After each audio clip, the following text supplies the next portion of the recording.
baby girl. So y'all, it looks like Drake is being a certified lover boy, certified hater now, because he just made it more than clear that he is not happy about Rihanna's baby daddy ASAP Rocky beating them gun charges and being acquitted, because he sounds salty as F.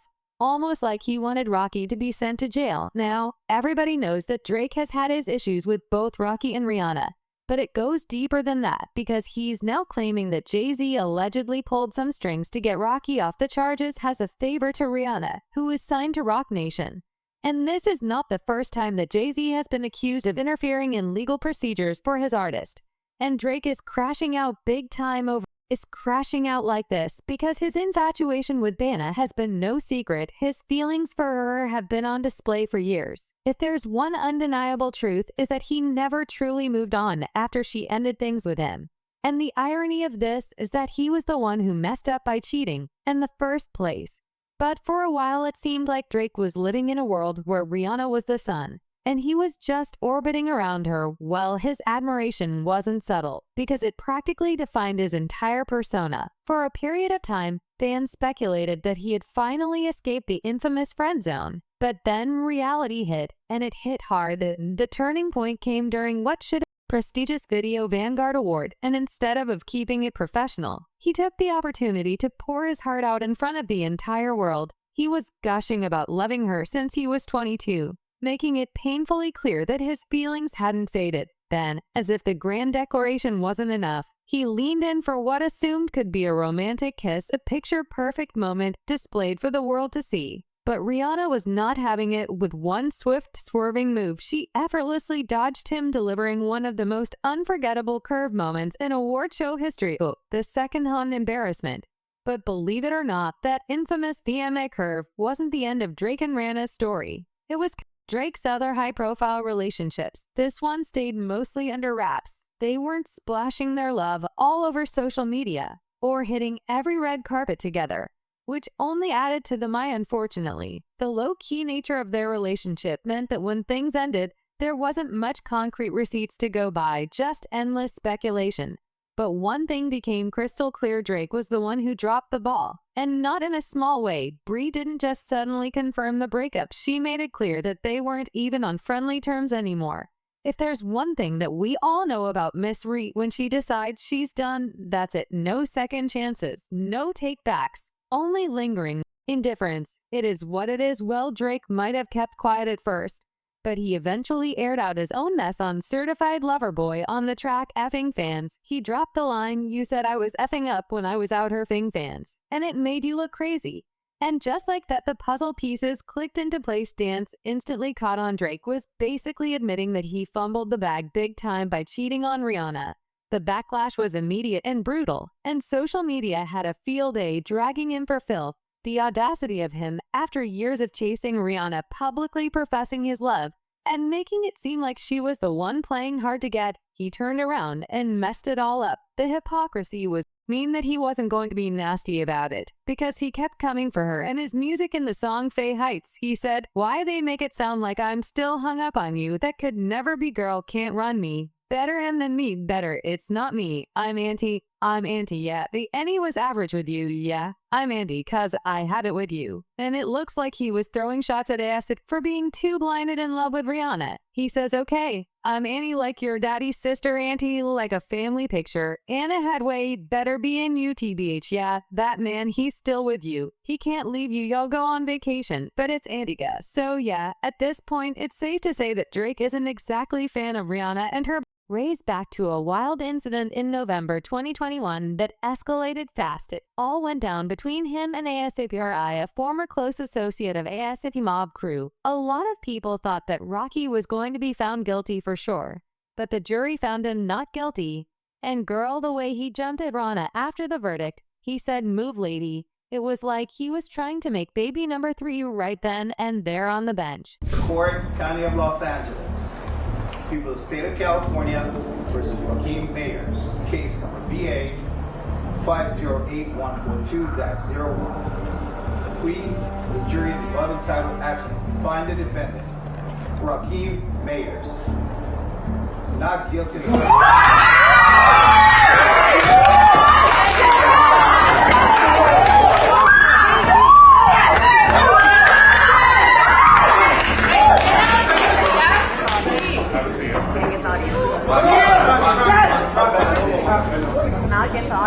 So yeah, Rihanna and Rocky are out here living their best lives, and they ain't going back and forth with no Drake anytime.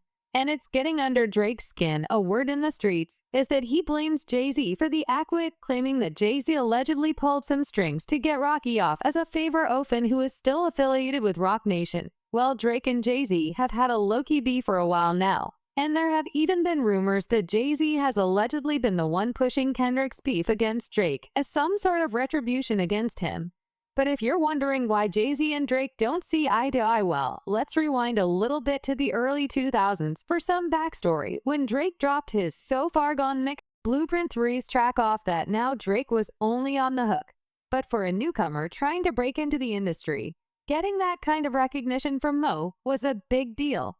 The good energy carried into the following year when Jay returned a favor by hopping on Light Up from Drake's debut album, Thank Me Later. So here's where things got interesting. Though while it took Jay 3 albums to solidify his spot as a rap legend, Drake came in way too confident, moving like he had already claimed the throne. And let's just say that kind of energy just didn't sit well with Jay. Things really heated up in 2011 when Jay-Z and Kanye's Watch the Throne dropped the same year as Drake's Take Care.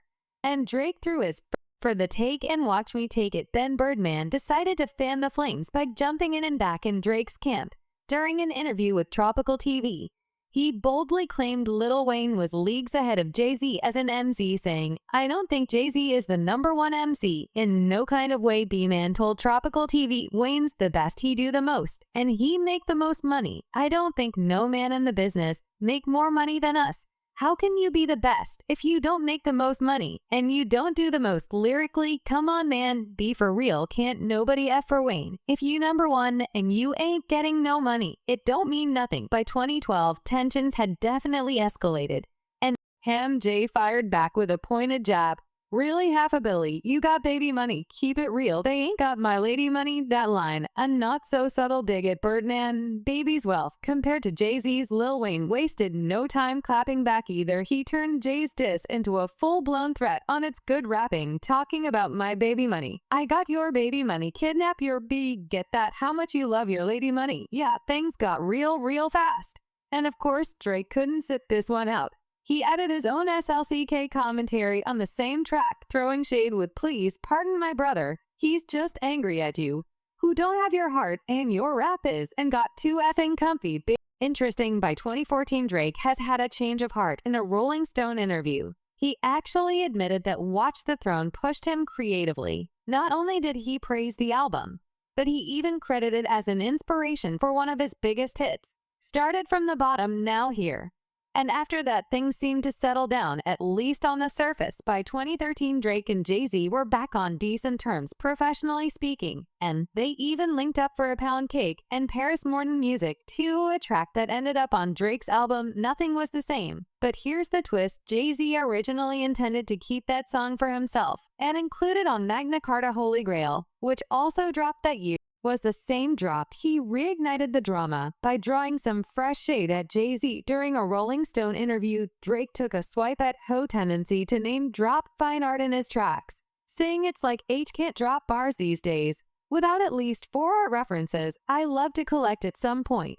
But the whole rap art world thing is starting to feel kind of corny." Well, Jay-Z wasn't about to let Drake's little art world jab slide. Just a month after Drake's Rolling Stone interview dropped, Jay clapped back at Jay Electronic as "We Made It" remix, saying "Sorry, Mr. Drizzy, for so much art talk. Silly me rapping about is I really bought, while these rappers rap about guns that they ain't shot." And fired back on draft day with the line, "I'm focused on making records and getting bigger. Just hits, no misses. That's for the merry folk."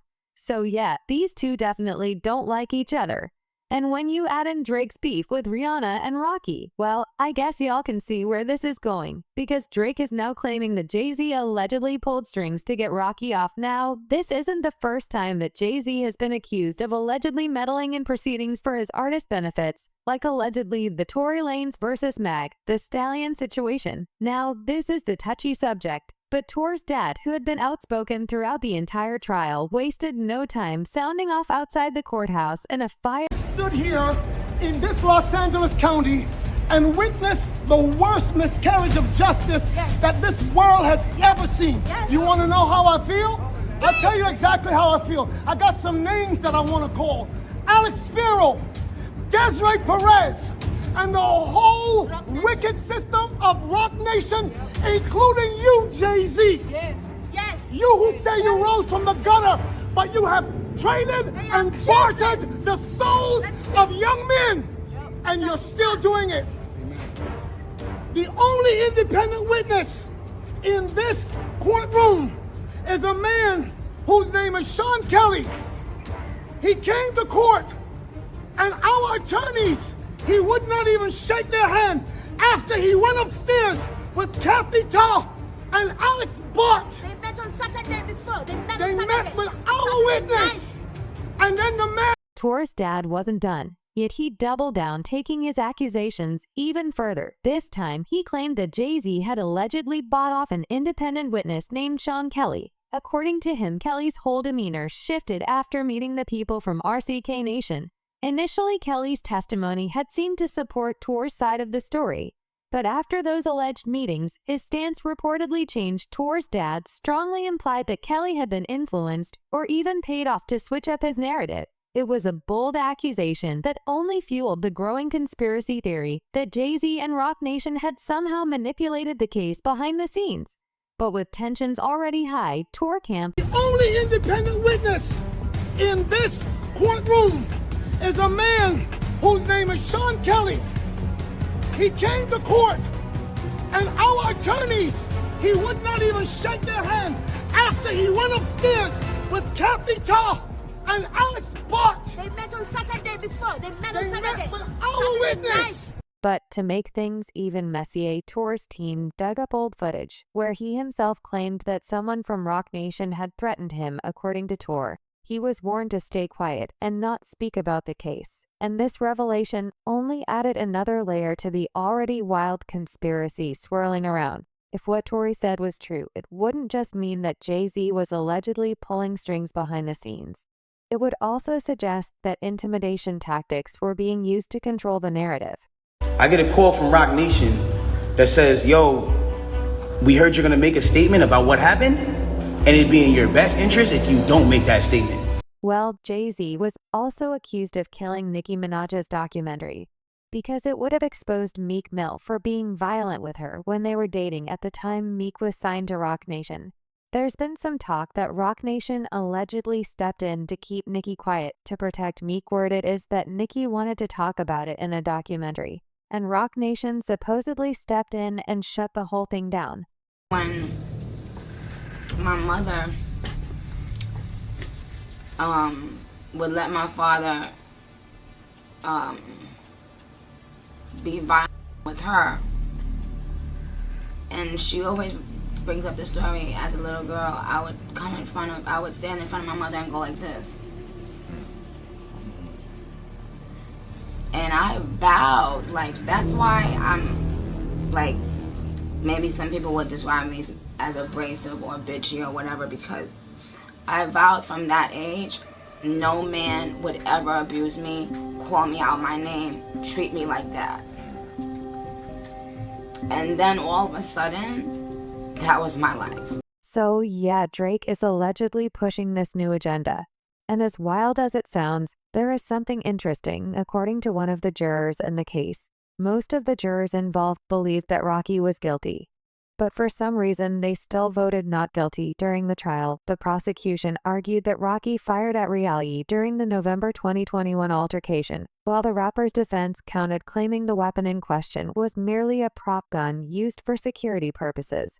However, the juror admitted that the jury wasn't convinced by that defense. She said, "I think most of us felt it was a gun, just from the behavior on the videos, and from some of the testimony. Unfortunately, a lot of skepticism was the fact that alleged gun was never recovered, leaving a major gap in the prosecution's case. I didn't really believe it. I didn't think that they had really convincing evidence that it was a prop gun. It was kind of a little mysterious the way it disappeared, and they couldn't produce it as evidence. So some of the testimony did not sound accurate or truthful. Well, Drake is now claiming that Jay-Z is behind it all, claiming that there was allegedly some hanky-panky going on during the trial. And that's the reason that Rocky got off free. But what do y'all think? Is Drake telling the truth? Or is he just being salty? Drop your thoughts in comments below, and then check out this next video.